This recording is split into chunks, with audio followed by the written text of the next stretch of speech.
Well, look where I am. Let's see how long it lasts. How many days in a row last week were there no sightings of any of those winged buggers? Well, if you count this weekend, there was Wednesday, Thursday, Friday, and then you add the weekend, and so it could be 5 unless they had a party here. Yeah, I was going to say, we don't know that they didn't wait for y'all to eject on Friday and then just had a wasp party. And I don't mean like what was going on at the Emmys last night. But all right, I mean of the insect variety. Okay, that was also going on at the Emmys last night, but I digress. How was everybody's weekend? Did you plan that bit? I did not. No, I'm here all week. Just try the veal. Yeah. Facing anaphylaxis and near death for weeks on end just by trying to go to work has just made me a little bit more nutty, I guess. But I'm going to see how long it lasts. We have gone days without a sighting. They have knocked down, what was it as of last count, like 8 or 9 nests? Yep. All right, or hives. So I'm hoping. Also, we got some rainy weather today here in central Iowa. Cooler weather, fall coming in after that. I'm hoping. I missed this place, man. I feel like going to the wife. I want to come back to bed. I'm tired of sleeping on the couch. You know what I'm saying? So I missed seeing you guys in person. It's good to be back here within the comfy confines of our studio for now. Let us know what you think about what we think via the stevedeace.com inbox. You can access that by emailing the show, steve@stevedeace.com. You can also like us on Facebook, where I will be lying to you there with our hashtag Facebook approved takes. Those are all lies. Every time you see that hashtag, know that I am lying to you. Also, you can find us on Twitter @Steve Deace Show. Look for us as well on MeWe, Parler, Gab, and Getter, and then look for clips of the show that you can watch for free and then that are free of censorship when you go to rumble.com/Steve Deace Show. And again, the last name is DEACE. Coming up on the program today, at the bottom of the hour, we're going to talk to a constitutional attorney who recently wrote a column for Town Hall about pushing back on vaccine mandates. We'll talk to him a little bit later on. And then next hour, of course, we will have our Monday Town Hall, and our fans and followers over on MeWe. You get to do the Ask Me Anything this week, so we look forward to those questions coming up next hour. Do not look forward to finding out the hard way how much equity you have in your home with what is called home title theft. Cybercrime experts are alerting homeowners that the more equity you have, the greater the chance foreign and domestic criminals will come after you, because they are trolling online public databases right now looking for high equity homes. And they're doing that because a lot of our titles are kept online these days. They then pull it, forge your signature on a quitclaim deed, making it look like you've sold your home to them. And then they take out loans against your equity, and often you don't find out until the dirty deed is done. And this is not a dirty deed that comes dirt cheap. It was on this day in 1976 that album was released, by the way. That's how long ago it was. 1976. We are, dude, Lita Ford. What was that name of that song? Kiss Me Once or Kiss Me Twice? Remember that video? Of course you remember. You went through puberty in the late 1980s, right? I remember. Any American male that went through puberty in the late 1980s knows that Lita Ford video I'm talking about, right? I do. She turned 63 over the weekend, bro. How you lay up them apples? Yeah. Well, I turned 50 next year, so there it is. There it was, in fact, actually. Yeah. Rearview mirror. All right. So if you want to make sure this doesn't happen to you, right now, you can get a $100 value for free. It is called their complete title history of your home. It's a $100 value, and right now you can get it for free when you go to HomeTitleLock.com. Again, get that for free at HomeTitleLock.com.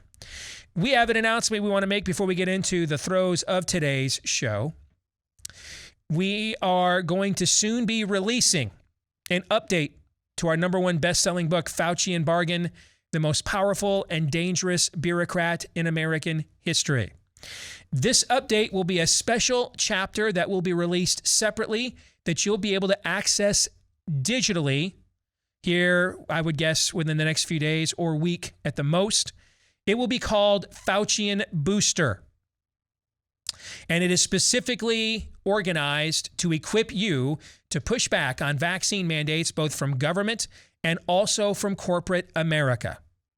So Faucian Booster The first draft was finished over the weekend. This will be about 3,000 to 4,000 words.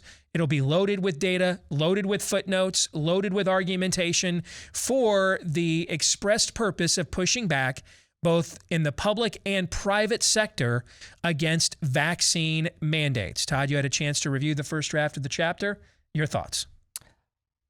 I knew it was low-hanging fruit, a no-brainer, could have come at it from multiple angles. But if at the end of the original book, we allude to Elie Wiesel's famous book Night and how the disconnect was from the reality, the horrible reality coming around them. And Steve picks up where that left off in terms of going back to that era and the lies we tell ourselves and the way out. And Steve gives you the way out if you have eyes to see and ears to hear. So we will be selling that. It'll be, since just a chapter, this is just going to be a couple bucks. This will be, though, why didn't we just update the book and like you typically do? Well, because we put it out originally on paperback. Like if you bought Rules for Patriots, the hardcover edition, when it first came out in 2014, the success of that book justified putting out a paperback edition about a year later that had some additional content. That's typically how it's done in the nonfiction arena. However, because we wanted to get Fauci and bargain out to people as fast as we could, remember, we bypassed that publishing process and went right to paperback. And so if we published an updated version of that, it would require a whole new ISBN number and it would just, cats and dogs living together. It would just be a mess. All right. So after consulting with our publisher, Post Hill, we just made the decision. All right, let's just put this out as its own separate digital chapter. We will try putting it on Amazon. It will be interesting to see if it will last there. And between us, I would love it if they banned it. That'd be great publicity for it, actually. Okay. But if they do, there will be other opportunities and other ways that you can acquire this. Then we'll let you know all those details here in the coming days. But Fauci and Booster is coming your way to help equip you to push back on vaccine mandates. And with that, now let's get to Aaron's rundown of what happened while we were away. What happened while we were away, brought to you by Getting Harder to Ignore. The growing evidence proving the efficacy of naturally acquired immunity to COVID-19 is getting so strong, not even the father of COVID lies can ignore it, as we found out yesterday on Meet the Press. We do know that when you do get infected, you get strong immunity. There's no doubt about that. The durability is unclear. Of course, that last part from Dr. Fauci about the durability of natural immunity is another lie, as there are several studies, including this recent one from Israel, showing long-lasting immunity from COVID from prior natural infections.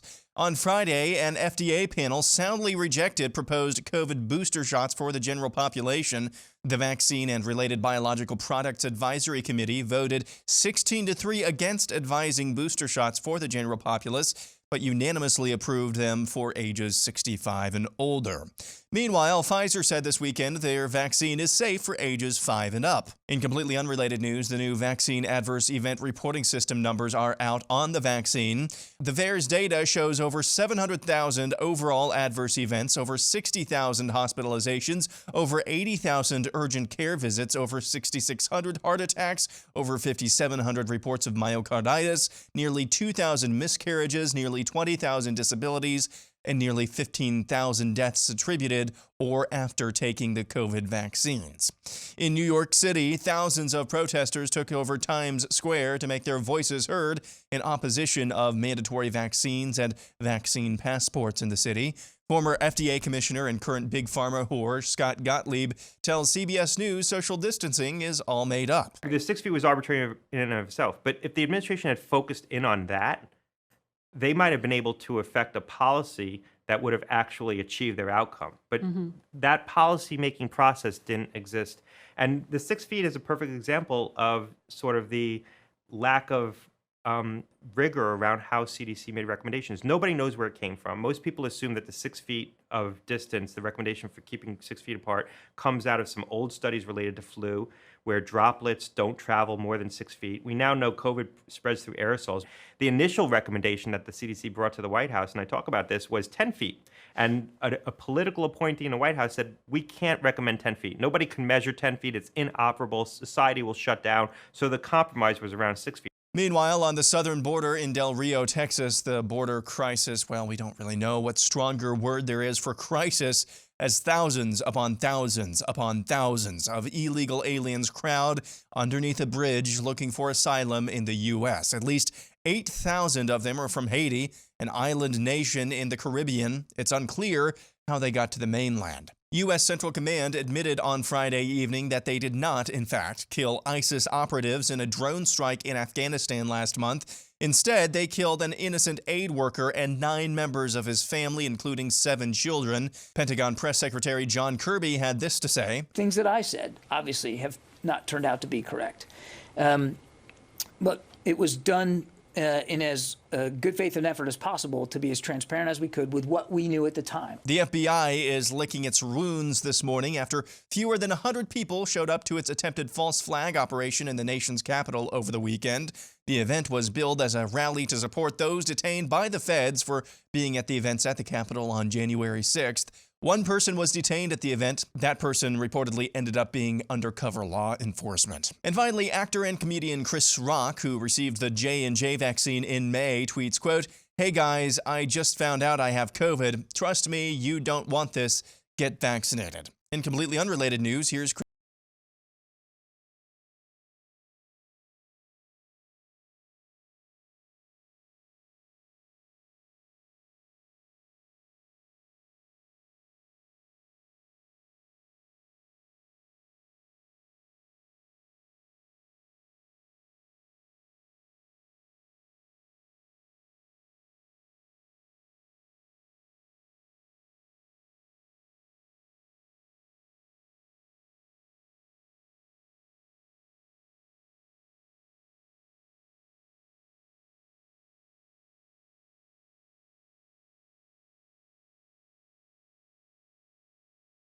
Well, we were away. Aaron's Montage brought to you by Rough Greens. We've been talking about that supplement powder that you sprinkle into your pet's food for a long time now. And with that one simple act, you have likely restored to your pet's diet all of the vitamins, minerals, nutrients, prebiotics, antioxidants, etc. that have been largely and likely stripped from your dog's food if you are a store-bought dog food owner. For the same reasons they do it for us as people, for mass distribution and consumption. That's why we people take so many supplements these days, and now there's one for your pet. But you might be wondering, how will I be sure that both this A, works for my dog, and then B, simply, even if it does work, that he likes it? Well, how about we let you find out on us? We'll make that first 14-day Jumpstart bag for free. Now, you'll put up a few bucks for the shipping so that you've got skin in the game, all right? But the bag itself is free. And you can access this special deal if you want to find out if you don't see a difference in your pet in 2 weeks or less, and if they like it. If you go to roughgreens.com, RUFF for roughgreens.com, or you can check them out at 833-ROUGH-DOG. That's 833-ROUGH-DOG. We're going to answer a question in today's overtime, because now I have seen in the last few days all kinds of concerns raised about side effects and the COVID vaccines. The volume of concerns that have been raised has been increased, and including from places like Yahoo and Business Insider, regime-approved media, in other words. So the question we're going to discuss today in the overtime, with the FDA stepping in on Friday in order to make an attempt to thwart more mass boosters of the COVID therapeutics. Has that now, because now you have both the WHO and the FDA. Now they're both claiming the reason for it is because, or the primary reason for it is because there's too many countries, poor countries in the world that haven't been given any vaccine or a singular dose, while the richer countries are talking about a third booster already. That's the official state-sponsored explanation. But it's interesting that it's been followed up with more and more concerns about adverse side effects. So we're gonna ask the question in the overtime today. has both the FDA and the WHO's now opposition to boosters. Has that opened the Overton window on discussing concerns? We'll get into that today in the overtime. You can access that once we record it, which we will do right after today's live program. We'll record it.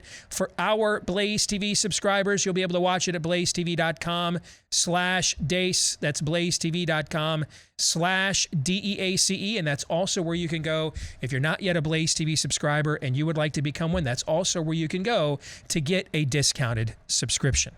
All right, let's get to what is elsewhere within Aaron's montage. So I just want to make sure we understand the chain of events here. All of last year, natural immunity or herd immunity was completely and soundly rejected by Fauci.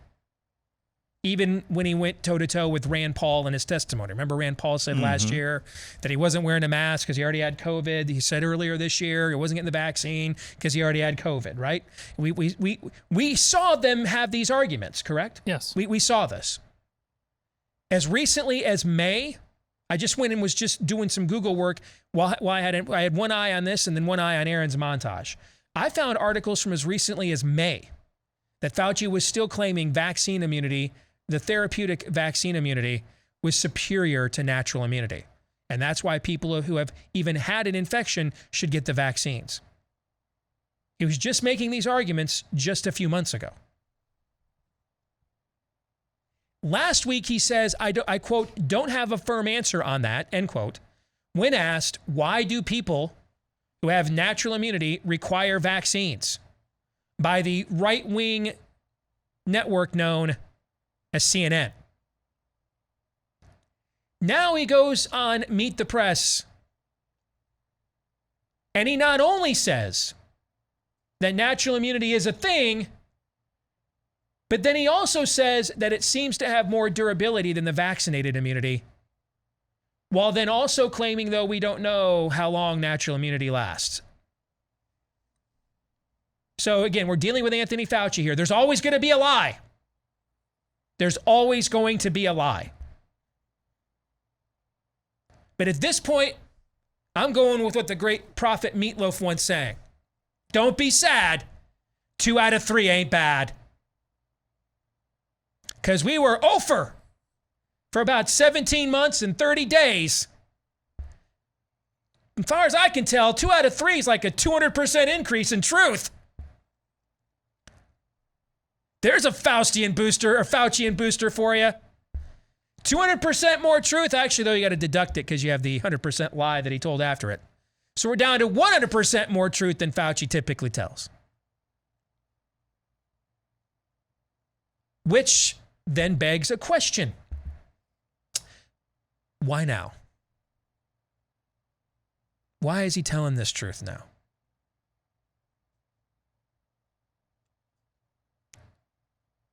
Raise your hand if you think the guy running NIAID and reports only to the director of the National Institute of Health. Stupid hair in my nose. Raise your hand if you think he just now learned. And it's not even just the Israeli data. Folks, in the last few months, there have been at least 15 studies that have shown similar results. Is that a lot? Yeah. Is it more than a smattering? Yes. Is it a tad more than a handful? A bit. Is it a veritable cornucopia of data? Yes. Raise your hand if you think the guy who reports only to the head of the National Institute for Health just recently came upon this data that showed natural immunity stands up to COVID. So on some level, despite its questionable origin, COVID is on some level, at least until their leaky vaccine creates more and more variants that maybe changes the game. I'm sorry, is this on? I'm sorry.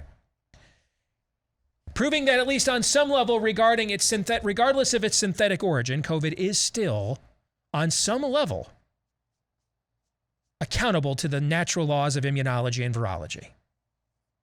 How many of you, raise your hand. No smart ass, you don't count. There's one in every class. How many of you that are legally competent have full motor function really believe that Anthony Fauci just learned this? Go ahead. This is like romper room. I see Lucy and I see Teddy.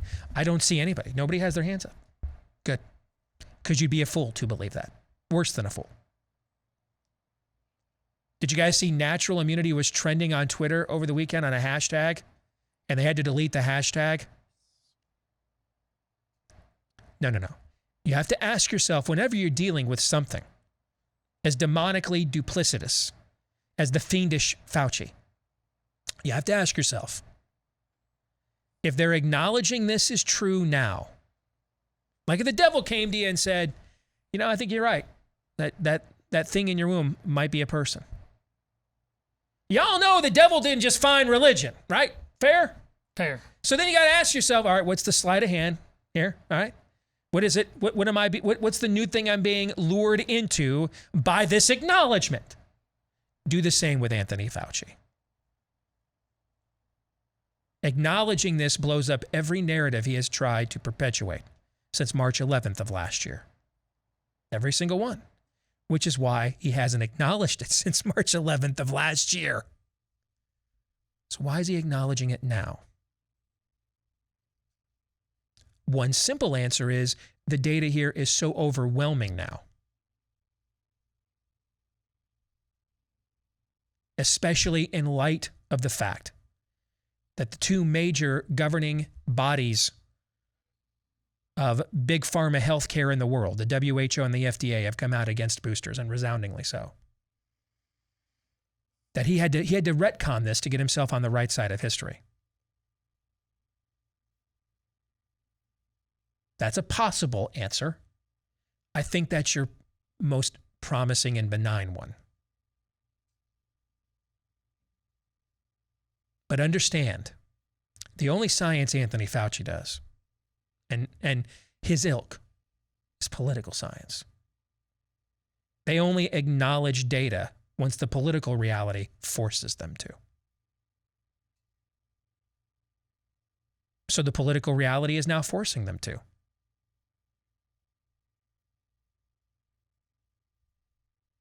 And therefore, this remains, in my opinion, the number one medical argument we have to win in order to defeat vaccine mandates. We have to win this argument. Now, those of you who email me whenever I say this and say, well, I feel like if we win this argument, then the argument will be if you have no immunity, then it's okay to mandate this. We have to win this in steps.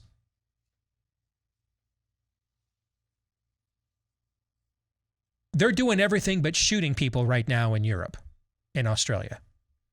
Their governments and parliaments, with the marches, the rioting, the breaking down of police barricades, their parliaments and prime ministers haven't batted an eyelash.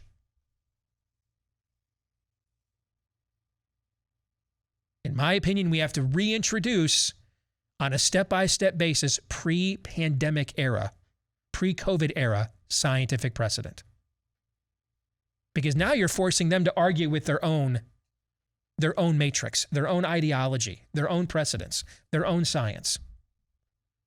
If we can't get them to not impose mandates on people who we have a demonstrated superior immunity to COVID for, you're not going to win the argument without shooting on any front, would be my position. That's why.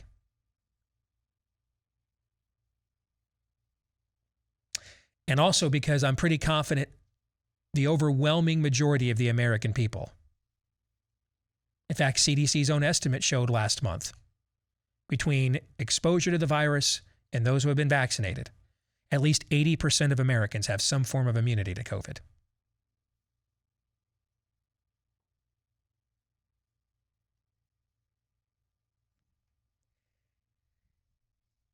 Scott Gottlieb, not to mention any names, but remember when like people you made rich working here in conservative media? Remember when a bunch of you made people that are now rich working in conservative media. Remember when Scott Gottlieb, they kept giving him a platform from the very beginning of last year? Remember that? Yep. Yeah. In fact, you could go and find articles from last March, I did, of Scott Gottlieb saying, don't wear masks, social distancing works. Straight up. I tweeted one out earlier this morning. He's hacktastic. He's the private sector now that he's a big pharma flack. He's the private sector version of Fauci. Understand, he only acknowledges scientific reality when the political reality forces it. Too many full stadiums, too many full events now. The only people we're forcing to social distance at this point are your children in schools. No other sector of America is being forced to do this. So now he admits the truth. We don't really know where it comes from. There's some thought that it traces back to a high school student's paper that somehow ended up into the scientific mainstream. Some thoughts that it's just completely capricious.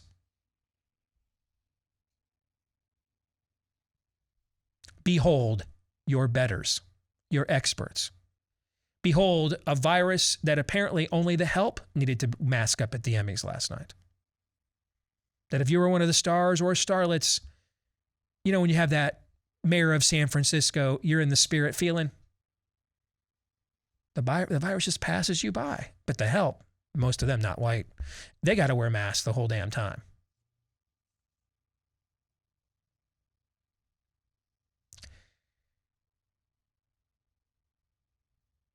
You should factor in that any of the data they show you is cooked to some degree. Unless you can get access to hard numbers, which is harder and harder for people like me to do, frankly, you should consider that anything they show you to some degree is cooked. Factor that in. There's a built-in bias. Some kind of a lie to everything.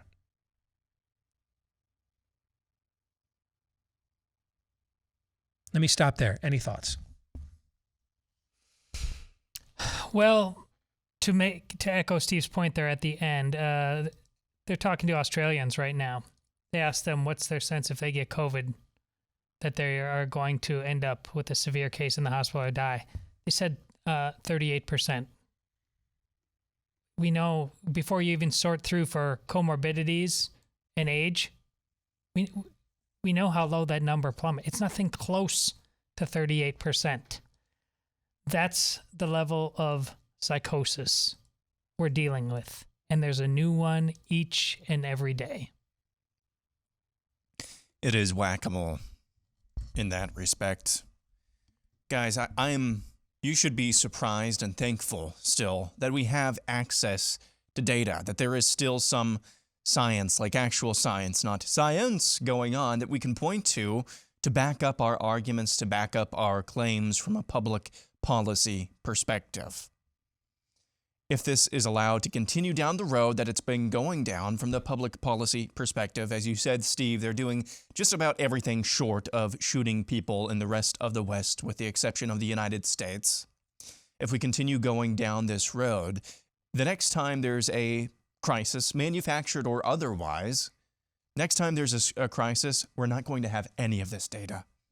We're just going to be out there with our you-know-what's flopping in the wind. So yes, winning here, if there is a win, needs to be incremental, but there must be a win, because otherwise, everything is at stake here, folks. Come back. We'll look at the constitutional argument against vaccine mandates next. By the way, I think I've heard from everybody in this audience, as well as a buddy of mine who texted me. Also, white guys our age who went through their puberty years in the late 80s. The Lita Ford song is actually Kiss Me Deadly. We weren't actually focused on the potato lyrics or any of that. Really was unimportant. We weren't watching that one for the articles, if you know what I'm saying. Okay, so, but thank you for the correction, and duly noted. This portion of the show brought to you by Brickhouse Nutrition. We hear so much talk about variants, masks, therapeutics, but nothing at all about preventative health, about changing your lifestyle, your eating habits, or what makes you a prime candidate for being sick. And the fact checkers or the fake checkers go nuts whenever you suggest there's more to being healthy than wrapping a mask around your head or getting a jab, because, only like about 80% of the hospitalizations we've done for COVID in America either were vitamin D deficient and or morbidly obese. So, that's not it. Is that a trend line to watch, to know, to pay any attention to at all? Or does it have to be like 99%, and until then we don't care? Whatever helps Dr. Anthony Fauci, and those are the trend lines we watch. Indeed. So if you want to do one simple act of preventative health for yourself, try Field of Greens.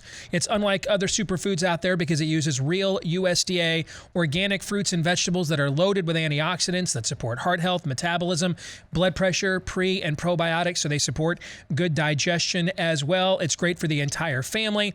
And unlike other nutritional drinks that maybe rely on only one or a few vegetables, Field of Greens is packed with 18 clinically researched essential fruits and vegetables. It's part of my everyday regimen. If you want to try it as well, 1 scoop mixed in with any water-based drink, and you're going to probably right there get more fruits and vegetables in that one serving than most Americans get in a day, if not more. So check it out online right now when you go to BrickHouseSteve.com. Use the promo code Steve and get 15% at checkout. That's 15% off with the promo code Steve when you go to BrickHouseSteve.com. The name of the book, The Authoritarians, Their Assault on Individual Liberty, the Constitution, and Free Enterprise from the 19th century to the present. It is authored by Jonathan Emord. He is a constitutional law attorney, and he joins us now here on the Steve Deace Show to talk about a piece he recently wrote about Biden's vaccine mandate and the Constitution. Jonathan, my name is Steve Deace. It's a pleasure to have you with us, brother. How are you? Great to be with you, Steve. So, Jonathan, I want to set kind of a bar in general before we get into the specifics of this issue. Because I think in the last decade, we have kind of devolved. Well, we've devolved on every front as a country. But the constitutional argument, I think we have devolved from, does the general welfare clause mean I could have a good intentioned safety net, and it may or may not be constitutional or unconstitutional, to I'm actually creating things and doing things now that are anti-constitutional, meaning that I might be doing things that are well-intentioned and may even be good for society as a whole. They just don't necessarily line up with the original schema of the Constitution, to I am attempting to thwart it. I am actively attempting to undo the intended framework and schema of the Constitution now, and that we're seeing more and more things that are actually anti-constitutional. Your thoughts on that first and foremost? Absolutely. Well, George Washington said to us in his farewell address, "Let there be no change by usurpation, for though in one instance it may be an instrument of good, it is the customary weapon by which free governments are destroyed. Good intentions are not enough. Liberty is the most important thing." We have a constitution that has included within it specific limitations on the exercise of federal government power, and these have routinely been eliminated over time by the administrative state, and now most egregiously by Joe Biden when he's acting as a dictator rather than as a president. Then that brings up my follow-up question that takes us down the road of this specific issue. Is this his attempt, and I think there's, first of all, the words executive order don't appear anywhere in the Constitution anyway, but both sides, major political parties, have been using this for many, many years as a avenue to get their will and way done. I would argue probably just because of the state of Congress, anything good that you thought Donald Trump did during his presidency, he pretty much did it this way or unilaterally within his own executive power. So is this an attempt? Is this Joe Biden essentially going Palpatine? I will make it legal. I am the Senate. That I can just do whatever I want here. Is this an intentional anti-constitutional act? Without question. I mean, we know that from, for example, his rent abatement position. He made that overt, but he has sold his soul to the socialists, and he believes in administrative power. He believes in causing his will to be forced upon us. In this case of the vaccine mandates, for example, this is a legislative power. If he respected the Constitution, he would have presented a bill to Congress, but he doesn't, so he's acting through OSHA directly against the American people. 100 million people are being directly affected by his action, and he hasn't the constitutional authority to do that.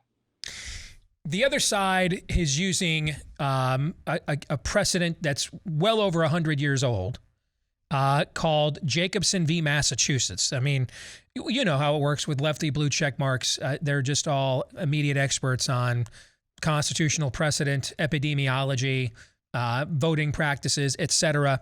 And so they went back to 1905 and they found one particular precedent, Jacobson v. Massachusetts, to say that this is justification for a whole cloth federal vaccine mandate. Tell us about that case, and does it provide that justification? Well, in Jacobson versus Massachusetts, the smallpox epidemic was raging in Cambridge, Massachusetts, and Jacobson was a person who had an adverse reaction to a vaccine and didn't want to be vaccinated. The issue was whether or not he could be forced to pay the fine that the state had imposed upon those who would not be vaccinated. The Supreme Court agreed with the state, finding that this power was vested in the police powers of the state. Now, this is very important because this is what our liberal friends omit from their analysis. The police powers are reserved by the 10th Amendment to the states.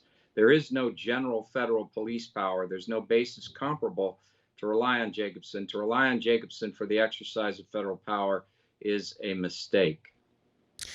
Do they have any then? Is there any precedent, any justification? And on a medical level, for people that don't know, I mean, smallpox is maybe the only virus we've actually successfully eradicated through vaccination and and therapy. Okay, even into the 20th century before that occurred, the case fatality rate for smallpox could be as high as 30%. The current case fatality rate for COVID in America, if you just take the current trend line, it's 1%. But if you go back to the very beginning, it's 1.6%. So from a medical threat, there's just not even comparable conversations, right? When you look at their lethality.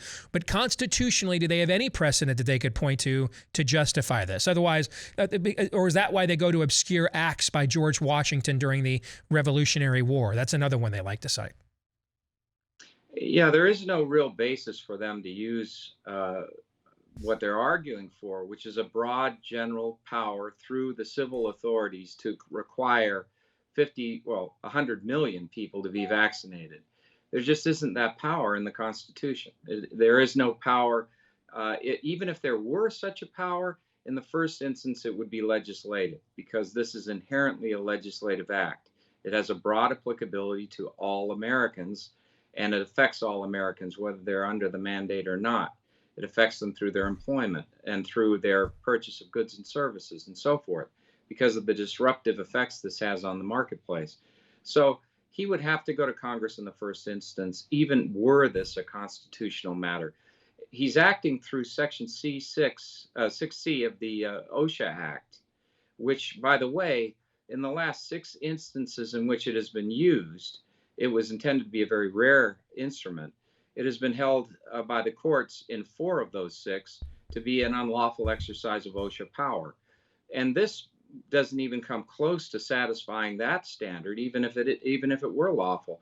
This is not a situation where people are in a grave danger, when many of those who are being subjected to this couldn't present a grave danger because they work at home, or they work outside, or they already have natural immunity.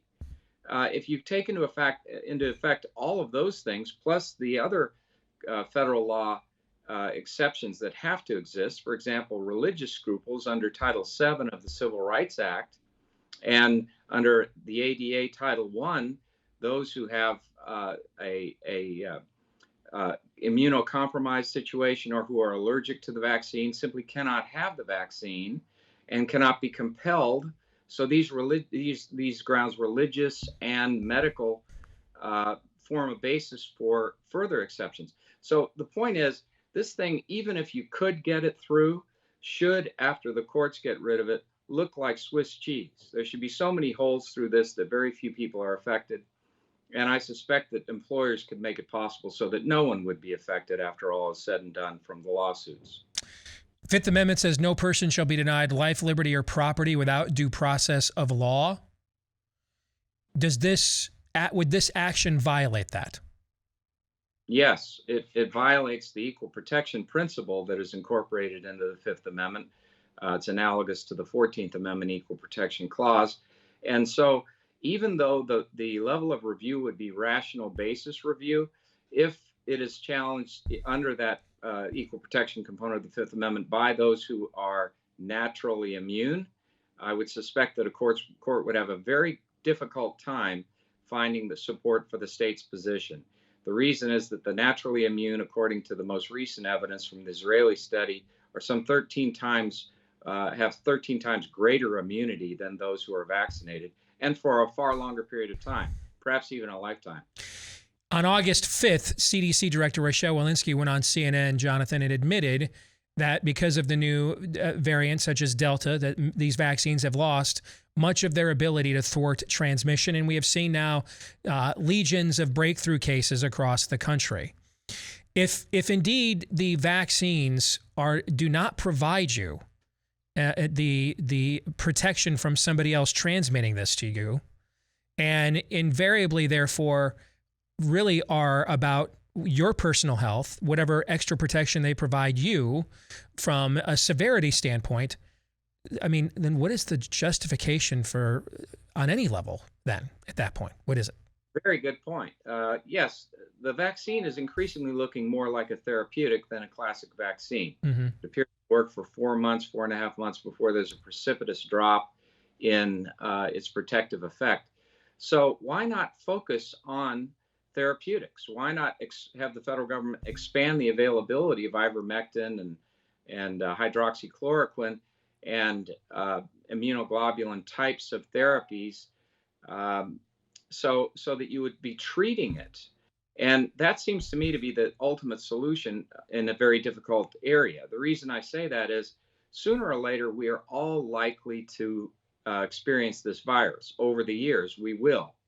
And as the epidemiologists and the immunologists tell me, next year, the year after that, is likely to be less viral and more likely to be more placid on a level of comparable to the flu, which is, I know, kills people still, but nonetheless not as toxic as it is in certain categories. Or endemic instead of pandemic is kind of what you're defining, right?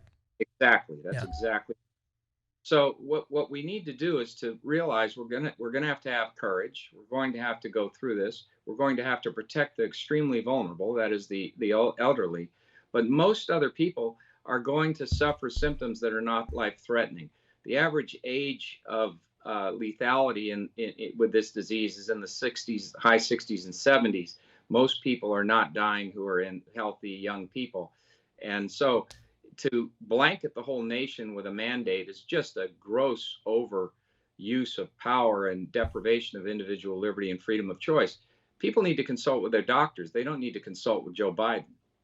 Final thing, I made a prediction on Friday's show that I think the Supreme Court will punt, that whatever the final federal court, Circuit Court of Appeals ruling that reaches them is, yay or nay, they will just let stand and not grant cert any form of appeal, whether it is to strike it down or whether it is to affirm it. Am I right or wrong? Am I going to turn out to be right or wrong? What do you think? Well, a lot depends upon the specific facts of each case and how the various circuits decide those facts. It may strike the fancy of the court that it is particularly urgent to act on it, or it may not. And it really hasn't, it would be very hard to predict at this stage, and perhaps it would be very hard to predict anyway. But it would be hard to predict because if we get to the Court of Appeals and we have multiple cases all going across the board from people who are immune compromised, those who are working at home, those who are variously working outside, those who, states, for example, who are claiming that this violates the 10th Amendment, reserve of powers to them when they have passed laws to prevent a mandate in their states. There's going to be a lot going up the pike. This is going to be one of the most litigated instances of American history against the federal government. This may surpass the number of suits that were brought against the National Industrial Recovery Act in the 1930s. So it's hard to say at this point. You may well be right, but it may also be that the court will believe it has to act. If you're talking about that much litigation, then that could certainly make my prediction wrong. All right, we shall see. Name of the book, The Authoritarians, Their Assault on Individual Liberty, the Constitution, and Free Enterprise, from the 19th century to the present. Jonathan Emord, constitutional attorney. Jonathan, thank you for joining us today here on Blaze TV. Always a pleasure, man. Appreciate it. Great to be with you. Thank you. You bet. We got about a minute here. Either one of you two have a thought on that conversation? I keep coming around to where you started on this thing. It's going to take somebody totally unexpected. I think get outside of our tribalism. Somebody traditionally of the left. We've seen a lot of comedians, the Bill Maher types, but in the legal circle say, "Okay, yeah, this is enough. This is not the Constitution I recognize. We need to get them thinking like that on the other side of the fence. Otherwise, it is going to end up in violence." Yeah, totally agree. And I mean, this entire thing has made for some strange bedfellows. Maybe that will happen, but just judging what I've seen from the Supreme Court so far, punting is winning, like my Iowa Hawkeyes, at least in their estimation. And I think that's going to continue until I see anything different. He's right, though. I mean, if we've got 2, 3, 4 different Court of Appeals rulings in various directions, they may be compelled to step in when they maybe don't have the balls to otherwise. Hour 2 is next. Back with Hour 2, live and on demand here on Blaze TV, radio, and podcast. Steve Deace here with Aaron McIntyre, Todd Erzin, and all of you. Let us know what you think about what we think via the stevedeace.com inbox. Access that by emailing us, steve@stevedeace.com. That's DEACE. Like us on Facebook, where I will lie to you at hashtag Facebook approved takes. Whenever you see that hashtag, know that you are about to be lied to by me. That is the narrative that Facebook wants, and you know me, I love to get the crowd what it wants. Or you can find out what I really think on social media by following me on Twitter at Steve Deace Show, and then especially if you go to the free speech alternatives, MeWe, Parler, Gab, and Getter. In fact, our MeWe followers, you'll be taking center stage here in just a few minutes with our with our Money Town Hall weekly Ask Me Anything. You can also find clips of the show that you can watch for free that are also censorship free at rumble.com/Steve Deace Show. And again, the last name, DEACE. Those of you that listen to the podcast version, thank you. You have played a huge role in the continued explosive growth of this program. Please, if you have not yet done so, leave us a 5-star review. Hit the subscribe or follow button on whichever podcast platform you prefer. And thanks to the thousands of you that have done those things already. Want to also give a special thanks. I got this card in the company mail the other day from an Andrew Hansen.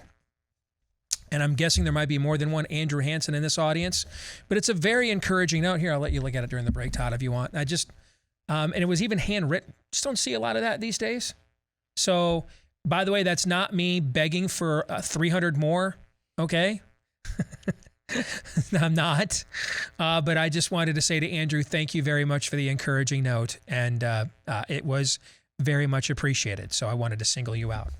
Also want to single you out if you haven't yet tried Built Bar, or if you want to try it again, because I just got notified of some huge news. So Saturday, just 2 brand new boxes of chocolate chip cookie dough got delivered to my house. That's a good day. Yeah, it is. And I didn't order anymore. And I'm wondering, does that mean it's coming back? Because they know that's my jam, right? Sure enough, during the last break, there's the email right there, Todd. You can see it, right? I can see it. It is there. Absolutely. Breaking. In all of its majesty and glory. Okay. The chocolate chip cookie dough Built Bar is coming back tonight at 12 a.m. Mountain Time. 12 a.m. Mountain Time, the chocolate chip cookie dough Built Bar returns. And I'm telling you, these things would usher in Middle East peace. That's how good they are. All right. It is the absolute best protein bar of all time, is Built Bar. And this is, in my opinion, their absolute best flavor yet. So that ought to tell you something. This one in particular is better than a heck of a lot of candy bars that are out there. And it doesn't have the sugar, the carbs, or the calories that any of those things have. Oh, by the way, mock me all you want, but this is important nowadays. It's easy on the tummy as well. So all the flavors for Built Bar are great, but the GOAT, the Built Bar GOAT, chocolate chip cookie dough, returning tonight at 12 a.m. Mountain Time. So go to built.com, B-U-I-L-T, if you want to take advantage of that. Built.com and use my last name, Deace, as a promo code and get 15% off. And I promise you, you'll be thanking me later. Okay? Because you know what I think. In my opinion, cookie dough is a food group. Okay? So built.com, B-U-I-L-T, to get the return of chocolate chip cookie dough chunk. All right? All right, let's get to it. It is our Monday Town Hall, our folks and followers over on MeWe. You guys this week get to ask me anything. No topic is off limits. Although there might be topics off limits. I don't pick the questions. Todd does. He might have topics off limits. I don't know. But the questions get posted. I never see them in advance. Todd, you decide which ones get answered on the air. You rank them in the order of importance, I assume, or some form of an order. Depends. Okay. Or not. And then they get sent over to Aaron. That is done, and before sending over to Aaron, but it's not 10-to-1 order of importance. I have a method, but it's not that. Okay. All right. Whatever your method is, let us begin. Aaron. We will begin with Michael Sullivan, who says, now that name, image, and likeness is in place, shouldn't those who are profiting from it pay their own way and have their scholarships taken away? Why should the university pay for a professional to play any sport? Well, first and foremost, at most major schools, football and men's basketball, which are the two so-called revenue sports, the university is not paying for those scholarships. Just about any major school, the university actually gets reimbursed. The athletic departments are separately financed, and they pay for that. In fact, it's the kids that play the sports that your daughter is about to go to college to play at the University of Arkansas.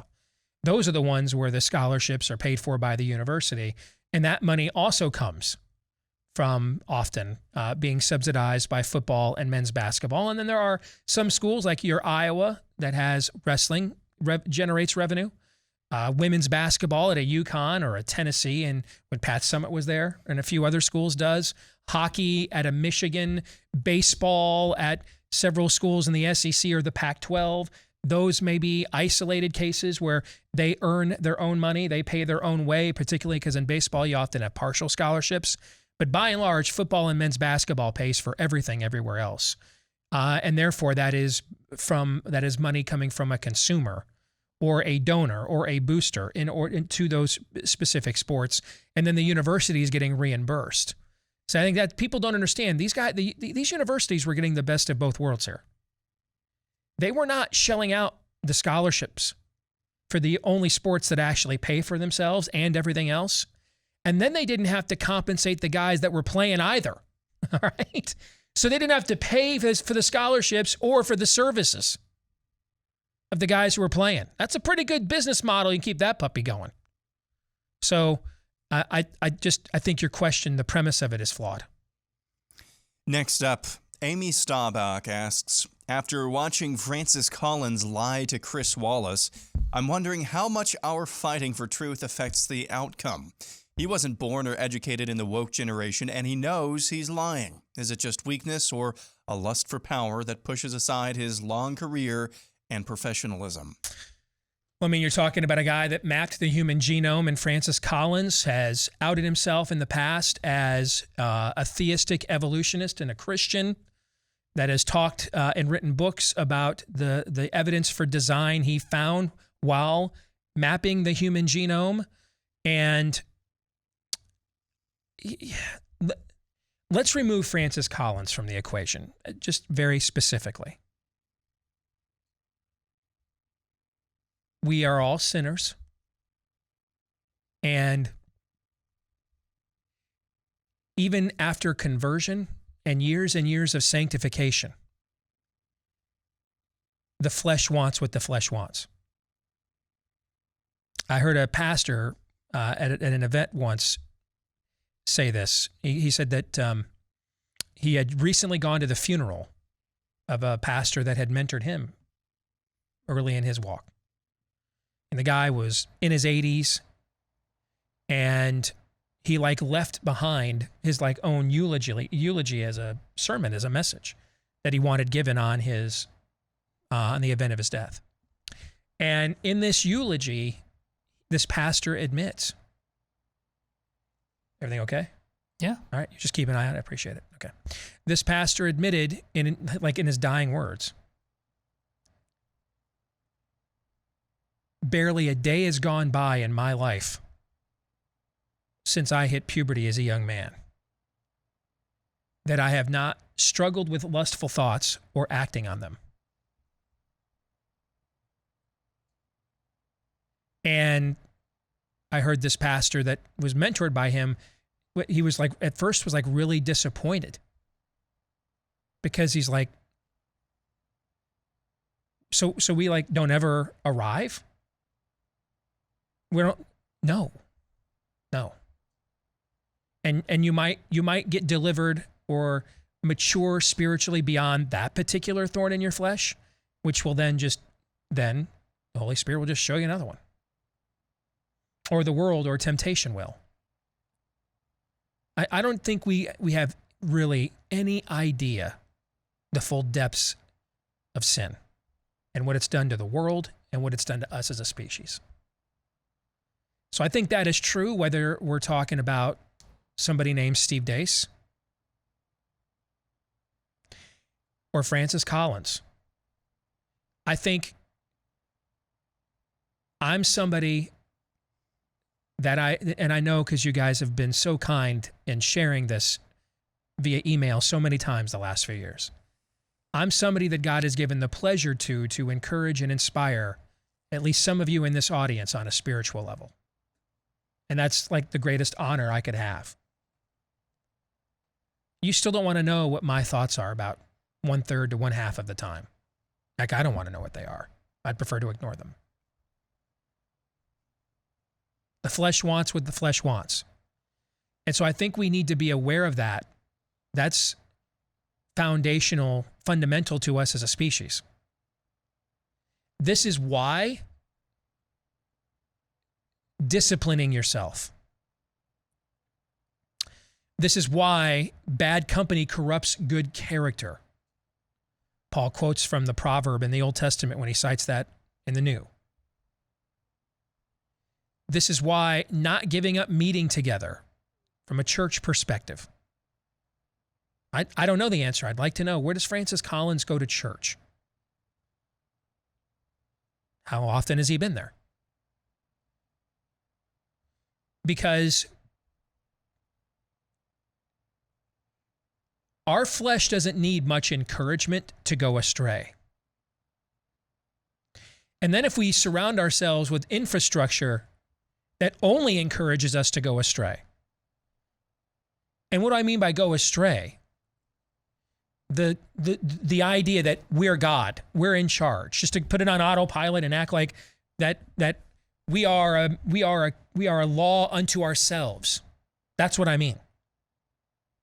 Everything that we will eventually do to disappoint people and our Savior begins from that mustard seed. We just put it on autopilot and it's about me. So, I mean, is he in a small group? Is he in any group? Does he have any men around him that have permission to hold him accountable, to ask him any questions that he's transparent with? Where does he go to church? What does that church teach?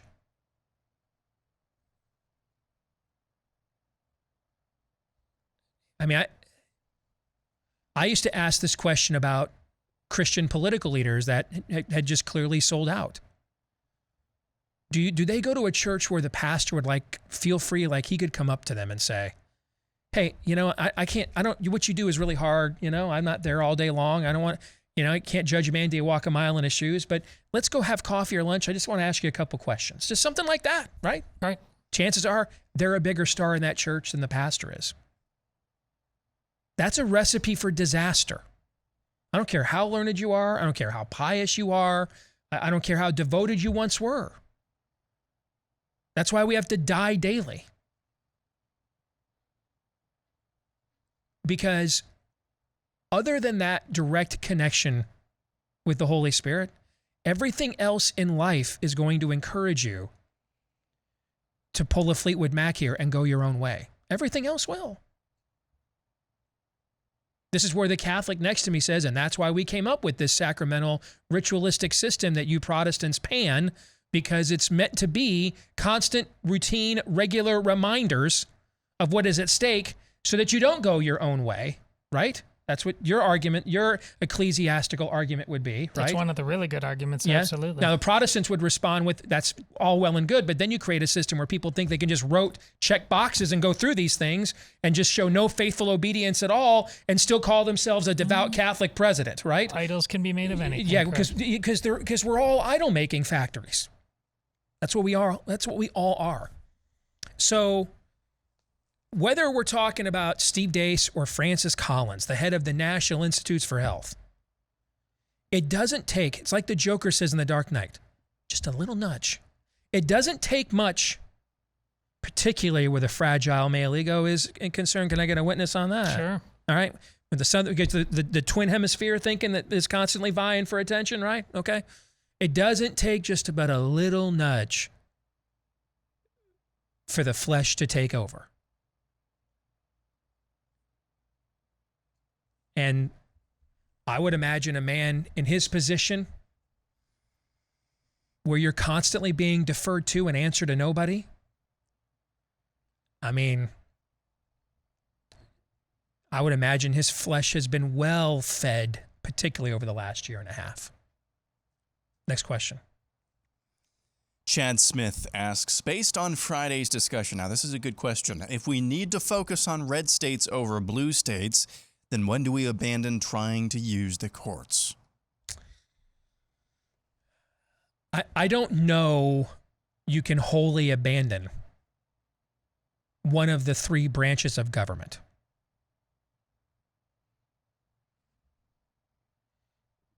To me, here's what I would do with the courts. When they line up with what is the clear, explicit will of the Constitution, use that to your advantage and follow it. When they don't, defy it and ignore it. That's what I would do. I don't see how you can completely exempt yourself from one of the three major branches. I do agree that the social compact is dead. That's why I would not abandon the Constitution on one hand, but I would not unilaterally enforce it upon myself either. Meaning that I will continue to obey the Constitution when it upholds its original mission, when doing so upholds its original intent, which is narrowing the scope of government to broaden the level of individual freedom and liberty. But when doing so requires another party on the other end of that equation to also consent in order for that action to be had, I'm not going to unilaterally consent by limiting myself while the other party just does whatever the hell they want to me and to my way of life. I'm not doing that anymore. This was the argument that I was making last January about election fraud with some friends of mine. Did I ever say on this show I thought what Trump wanted Mike Pence to do was constitutional? No. No, in fact, I told you I didn't think it was. I don't care. I don't care. You know why I don't care? Because they violated the social compact of the Constitution by stealing an election in broad daylight.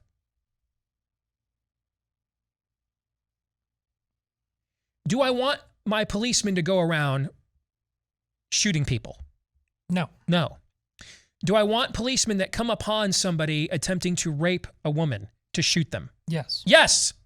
Why do I want it in that case? So as a general rule, I don't want policemen shooting people, correct?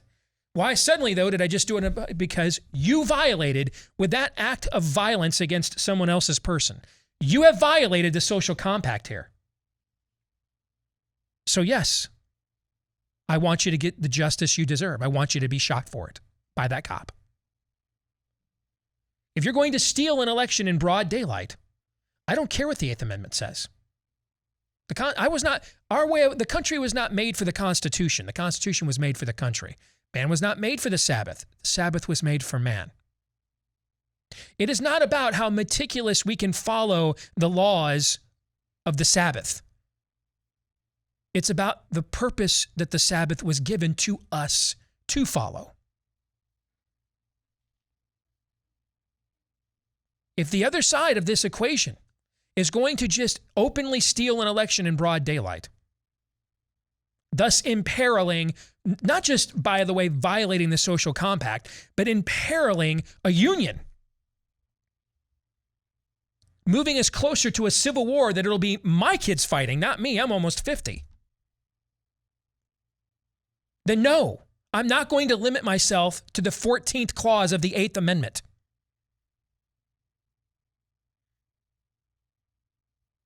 I'm going to stop you. I'm going to do whatever it takes to stop you.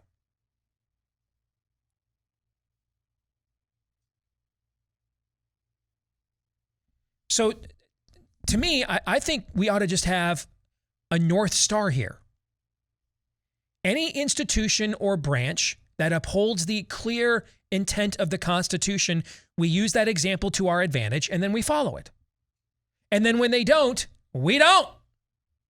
That's it. That's it.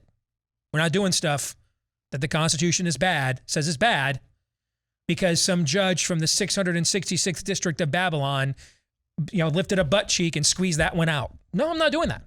No, we're not doing it. I'm not unilaterally following a process that you have abandoned.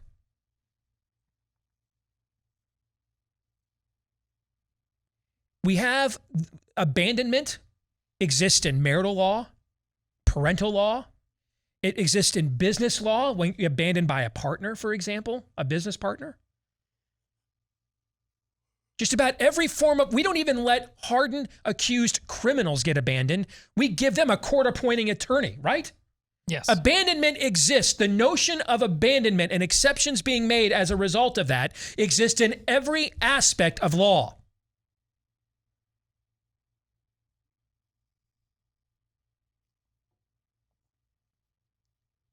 Then it should exist here too.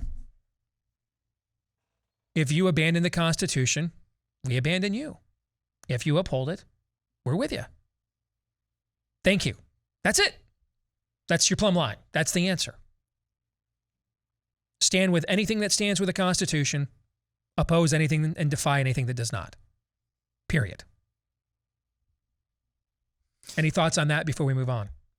I'm with you. Here. The Constitution is not a suicide pact. Yes. Well said. Another one, Dennis McNally says, when does the natural attraction to the opposite sex cross the line and become lust? Boy, when you know that, come back to me when you have an answer on that. I'm only half kidding. I would guess, and this would be a guess, when we move from admiration to objectification. This would be the best guess I could give. When we move from admiration to objectification. In fact, let me put a finer point on that. When we move from admiration to objectification of someone we are not committed to.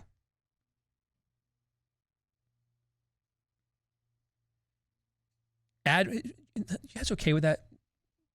Yeah, I don't reject any of it so far. I mean, this is not the same application for each and every person either, even with the same definition. Where the line is, what does it? Aaron, what do you think? Yeah, I would say, I mean, objectification of anyone of the opposite sex, whether or not you're committed to them, is not necessarily a good thing. If we're just, I guess we have to define objectification, but I'd say overall that's a pretty good definition. I would say in terms of lust, though, I don't necessarily think about it in isolated events, although acting out on that in whatever way that you do, that's an instance of that. It's an overall posture of your heart and your mind. When I see an attractive person of the opposite sex, where does my mind immediately go? Now, again, that's different for everyone, and so as Todd I think was saying there, that's kind of different definition for everyone. But I would say overall, what is the posture of your heart and soul? To admire that person based on how God created us, or is it something else? Do you immediately have, does your brain go to the red light district all of the time? That's kind of how I think about lust. You bring up a good question there at the top. So let's try to answer that. What is it? What is objectification? I would argue we cross from admiration to objectification when that admiration turns to, how can I now use that which I admire as an object to satisfy my desires? And I do so without that person's consent. That would be my definition.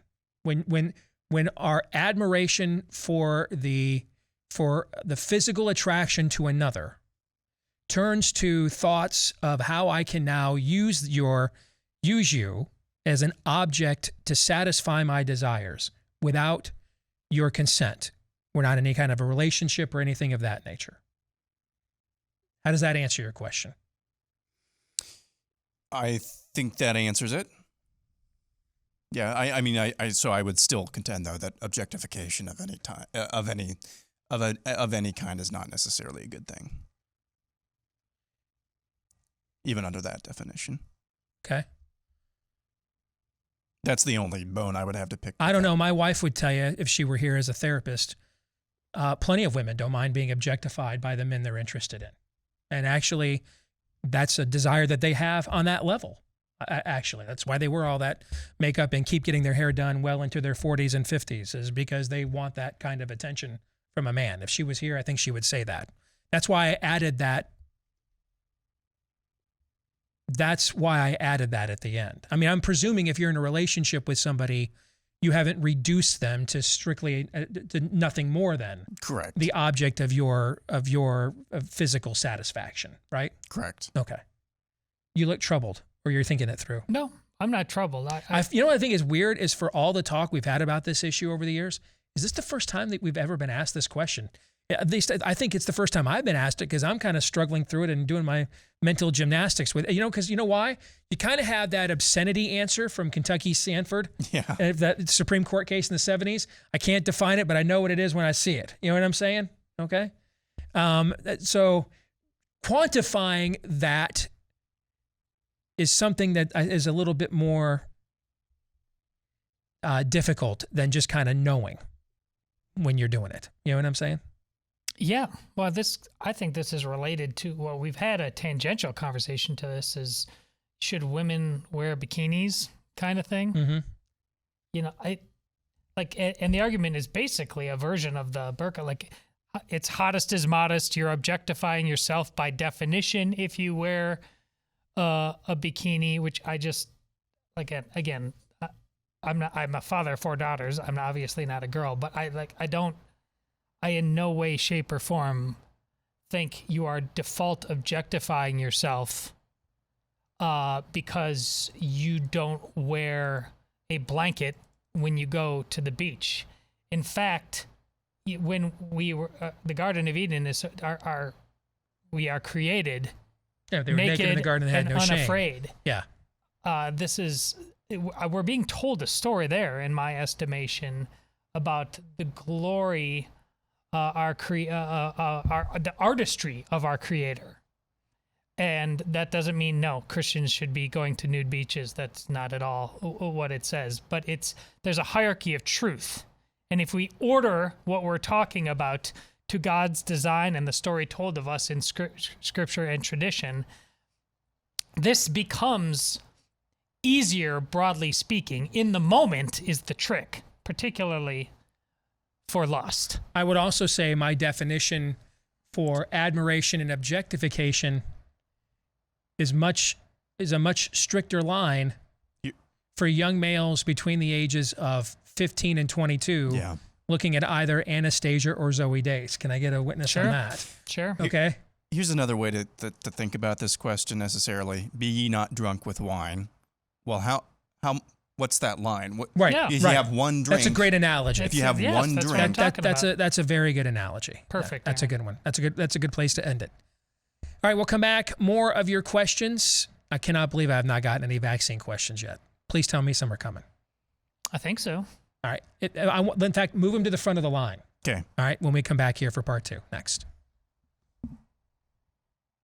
You know, in the chaos of 2021, every law-abiding citizen must know how to defend your constitutional rights before, during, and after a self-defense incident were to occur.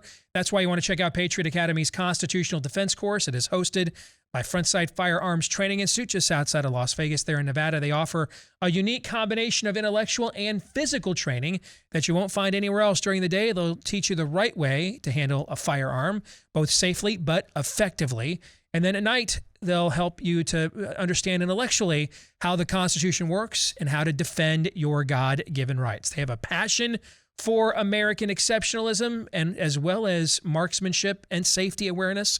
Also, this training is for the whole family. So if you want to bring everybody out there, you're welcome to, and you can register for their next course now. That fall is just about here and cooler weather is almost out there in Nevada. Register for the next course right now today. Get 90% off the training. You'll still have to handle your logistics separately. But the training itself, you get a 90% discount if you go to constitutioncoach.com. Again, 90% off the training if you go to constitutioncoach.com. Let's continue on with our Monday Town Hall. Our friends over at MeWe, you get to ask me anything this week. Aaron. We'll go to Don Smith, who asks, instead of DeSantis and the red states mandating any school or business to do anything, shouldn't they be true free states and let the schools and businesses decide what they want in their local community? If the parents don't agree with what the school district wants, they should be the ones fighting. If people don't want to be vaccinated or wear a mask, don't go to the business that mandates them. The government should not be telling anyone what to do. Do you want the government to tell rapists not to rape? That was easy. Next up. That was your best vaccine question. There weren't a lot of... Yeah. On MeWe, I think they're so with us, they're just like past it. Okay, but the idea that's the purpose of government is to punish evildoers, to bring the sword of righteousness against evildoers. In order for government to punish evil, what then must it also first acknowledge? Good. But would we know what is evil if we don't know what is good, right? Yeah. Okay. And the idea that a business just can do whatever they want because they're a private business, I don't know. Can they make you smoke pot that's illegal in your community? Well, you got to be high to come in here. Can they do that? So no. Nope. I want government to absolutely tell rapists what to do, tell illegal aliens what to do to get the hell out of the country. Yeah. By the way, as someone who flew over a substantive amount of water to go and do a mission trip to Haiti, I mean, those Haitians, those thousands that are parked out at the Texas border right now, I think they've missed their true calling here, man.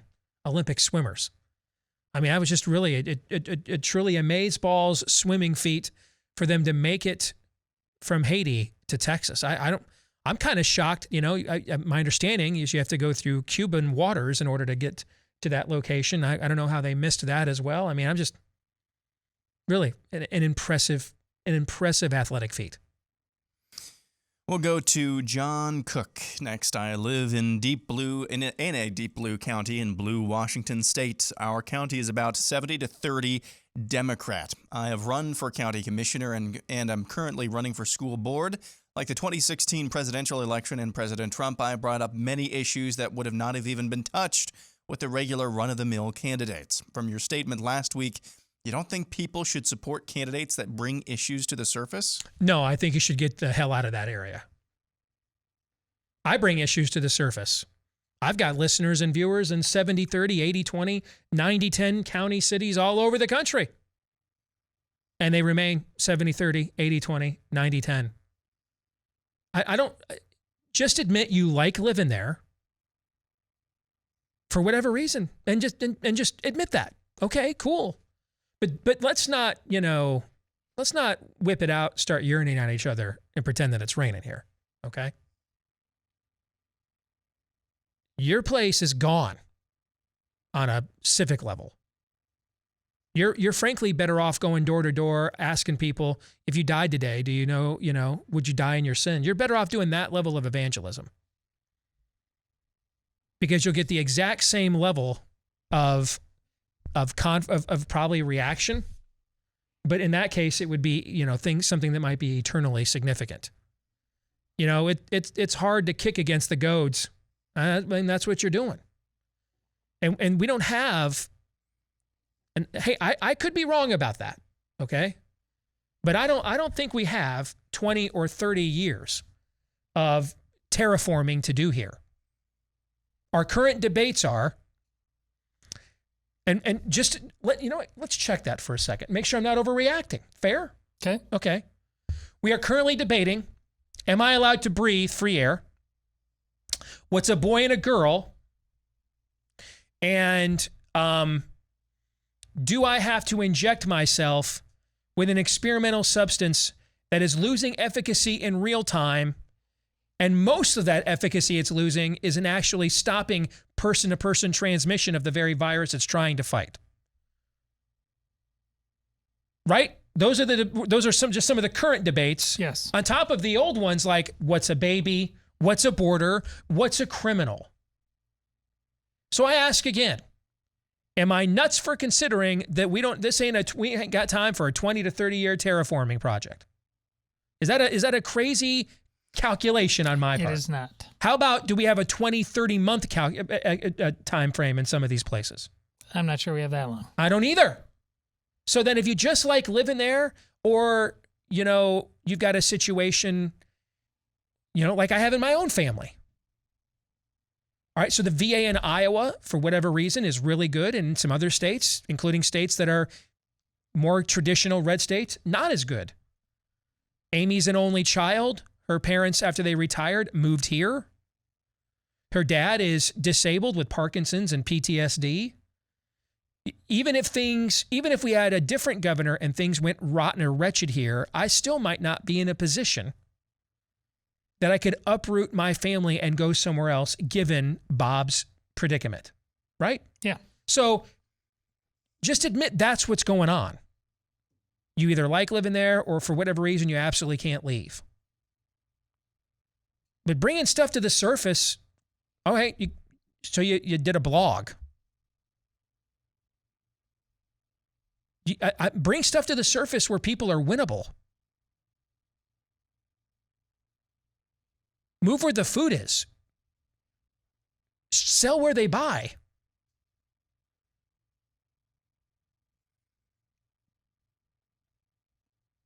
I mean, you ever gone to a place like Tijuana?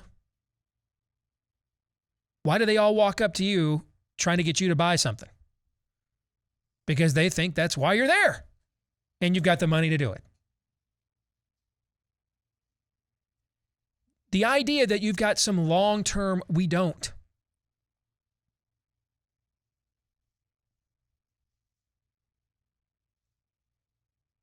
I mean, our state has been as open as any state in the country has been for the last year plus. I think we were one of only 2 or 3 that never declared any form of a shutdown or stay at home.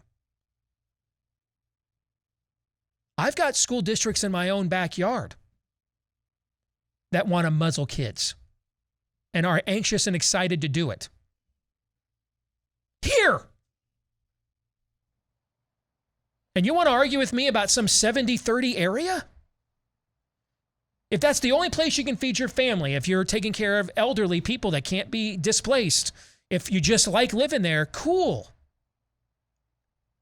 But frankly, your civic engagement's a waste of time.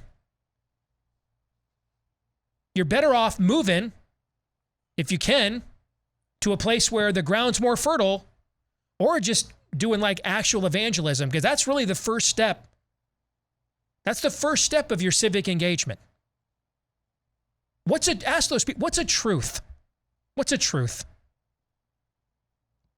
Where would I get the authority to just deny objective truth and live the way I want and force it on others?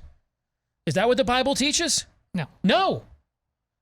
Why do people think they can do that? Because they're ignorant of the Bible. So if you're just like earthbound in these kinds of places, I'd be doing like evangelistic stuff, not like, political. See if she'll go out to dinner with you first alone before you start, sizing up engagement rings.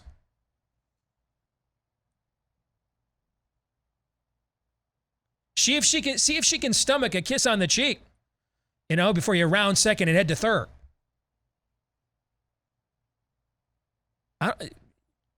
All you just told me is you did a lot of effort for nothing. I don't know, man. Time's the one thing they're not making more of. You got a bunch of extra time just sitting around? I do anxious not. to waste? I do not. Does anybody? Then unless you're earthbound to that community, or you've got somebody in your family who cannot be displaced for whatever reason, you're wasting your time there. Anybody want to counter that? Is that too cold of an answer? No, I wish it was, but it's not. And we have the ability to, and we didn't think our governor was going to be who our governor turned out to be. So our cup runneth over on that front. But yeah, if this is in California, we brought this up a couple weeks ago. Somebody in California of note said, there's parts of California that are just fine, and we live very locally. That may be true. I mean, it may be true really out in the hinterland, but I don't think those are 70-30 areas. And out there, those you're not. The 70% right now, here's the simple truth. The 70% right now in those places is not content to let you be a happy, go your own way 30%. That's exactly right. So here's the real question. Do you have a sheriff and local law enforcement apparatus that if Governor Newsom sent the tanks in, would stand up to them? No? Then you don't have your private little Idaho hamlet. Because that's really the question you have to ask yourselves. Would our law enforcement people impose and inflict this upon us, or get out of the way and let the state do it? That's what it really takes to live in your own personal Petra surrounded by Assyrians. That's what it really takes. Yeah. Unless you think that's crazy talk. Australia's right over there. Yes. That's what it really takes. Yes. Next one is from Elliot Evans. What are your thoughts on the Big 12 expansion? Did it save the league, or does it just delay an eventual breakup? It saved the league because there's two things that saved the league.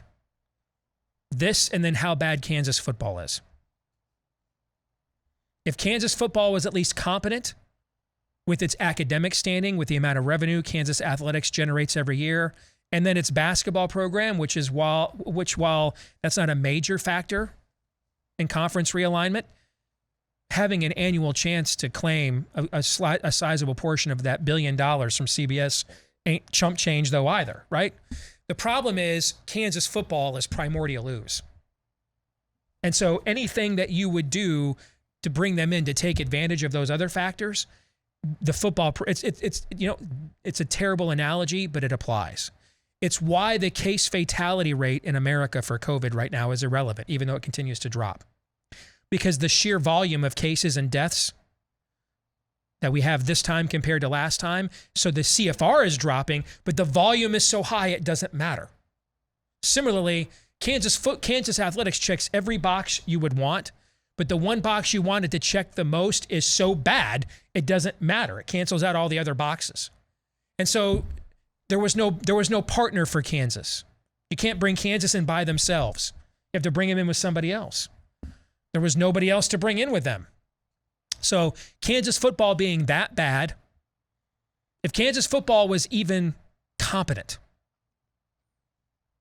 Vanderbilt, bad but competent, the Big Ten would have called in 5 seconds. And then would have been willing to bring somebody else in if that's what it took to bring Kansas in. But they weren't. And so that left the league alone to go cut its own deal, and I do believe that it saved the league. And I think what will be very ironic about this is in the next 5 or 10 years when you see Iowa State, Kansas State, Baylor, Oklahoma State in the college football playoff more than you see Texas. And maybe even Oklahoma, given the league they're going into. Next up, we'll go to Stephen Brody, who has a list. Stephen says, what do you think of this list? The greatest 60s era guitar tunes. Satisfaction by the Rolling Stones. I'll buy number that. 1. I'll buy that. Yeah. Heartbreaker, Living, Loving, Made. Yeah, I'll buy that.